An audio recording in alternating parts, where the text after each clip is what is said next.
feel the waves cut through me, hypnotized by the sounds of...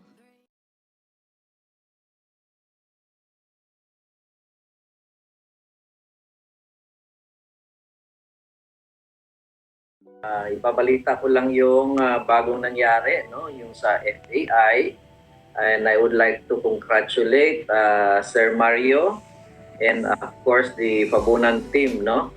Sa inyong pinasok na research ngayon sa Indonesia. So saludo po kami diyan dahil formal research na po ito, no? Formal research na po at i-reviewin natin yung headlines po, no?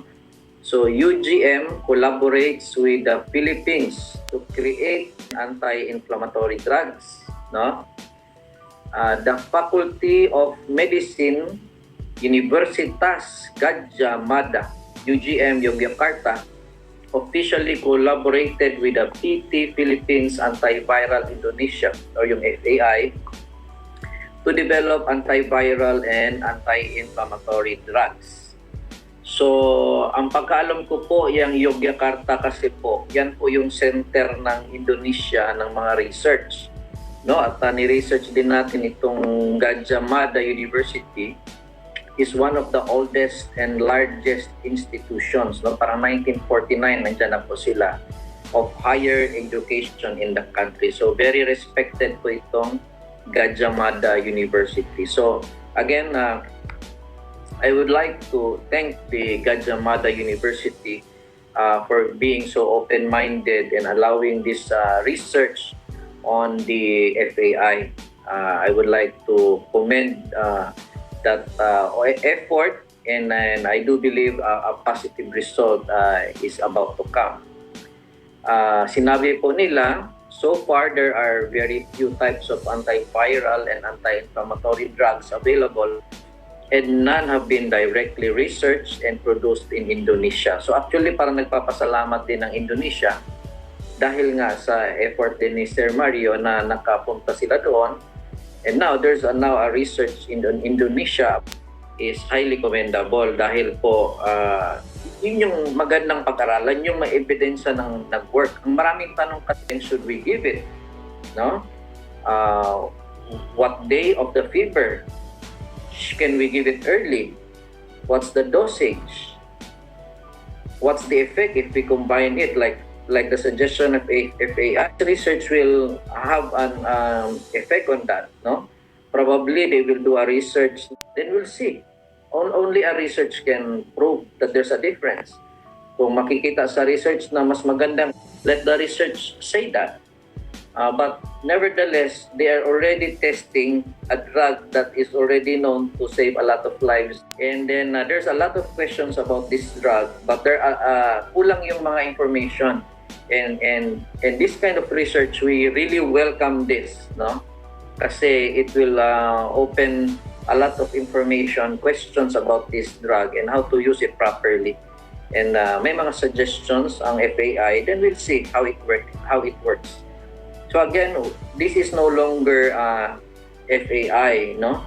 This is no longer Pabunan. This is the Faculty of Medicine, Universitas Gadjah Mada, no? Handling the research. So I really understand yung iba kasi nakikita nila si Sir Mario, hindi daw doktor. I understand that. But this time, this is already a research institution, no? Na existing na hindi pa tayo pinanganak. So whatever the result of this trial will be very, very meaningful in how it can be used even in a more efficient way. Yun po ang ibig sabihin ng research na ito, no? Beforehand, Pabunan was suggesting that ay alam may mga questions doon. But this time, may research na magsasabi ano ba talaga ang effect ng combining.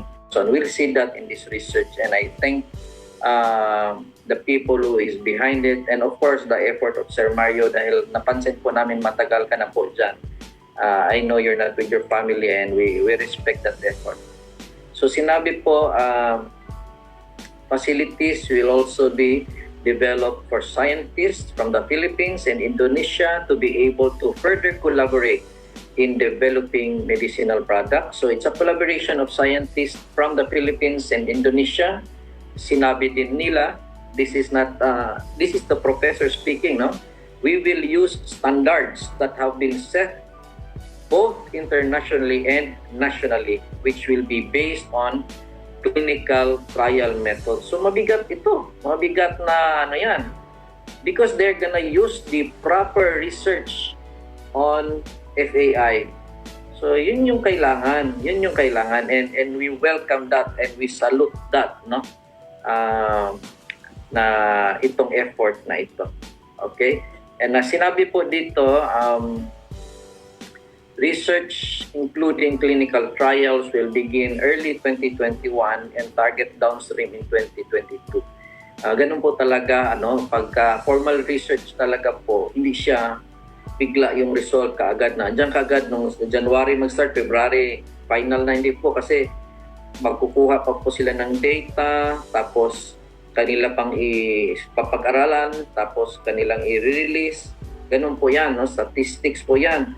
Kailangan madami yung mabibigyan. So, hindi ganun kadali. But this is really a formal research. And that's the reason na, congratulate ko po ang FAI dahil formal research na po ito. Ito yung research na all doctors respects. Ganun po yan, no?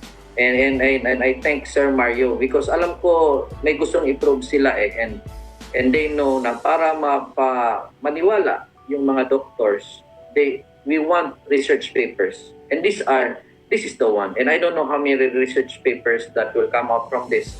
But this is the response of FAI to the controversy. And I congratulate this kind of response. No? And nakasabi din doon na inantay pa nila yung ethics committee to finalize everything so that it can be given to humans. Nakasulat din po dyan sa aking article na kinapi-paste. So actually, this is really the formal research that we are talking about. And I salute everyone behind this, both the Pabunan team, Sir Mario's team, and the Indonesia University. This is a big breakthrough. Not only for Indonesia, this is gonna be international. Kasi ang dami pang tanong baka may mas magandang dosage, mas maganda bang agahan. Alam ko sabi, bawal iaga, but this is a research. We will see what will be the suggestions of this formal research, respected research. So, I will not bash this research. Research na po ito, okay? Sa mga bashers ng FAI, kung meron man dyan, huwag natin ito ibabash. Institution na ito na tumanggap na gusto nilang pag-aralan. And we respect that and we thank the Gadjah Mada University for doing this research. And we will be watching for it. I will allow this channel to announce the results of this research, of course. Just like anong ginagawa ko sa mga bakunang dumadating, I discuss it in ano yung mga actual na mga findings and also the medicines. And this includes now, of course, because this is a doctor kind of level of explaining things. Formal ito. Kung magre-reveal ng research results ito, formal ito sila. And doctors will respect whatever the result that the Gadjah University will release. So, thank you again for the effort, Sir Mario, and to everyone behind this. And continue lang po tayo dahil everybody can have solutions and we have to welcome the solutions in order to bring us all back to normal. And God bless po sa mga efforts. Again, thank you very much at magandang Maraming salamat sa inyong patuloy na pagtangkilik sa ating tahanan at pagsubaybay sa mga kaganapan na nangyayari at sa ating tagumpay na natatamo dyan sa Indonesia. Hopefully, we will see you again in our next update. God bless.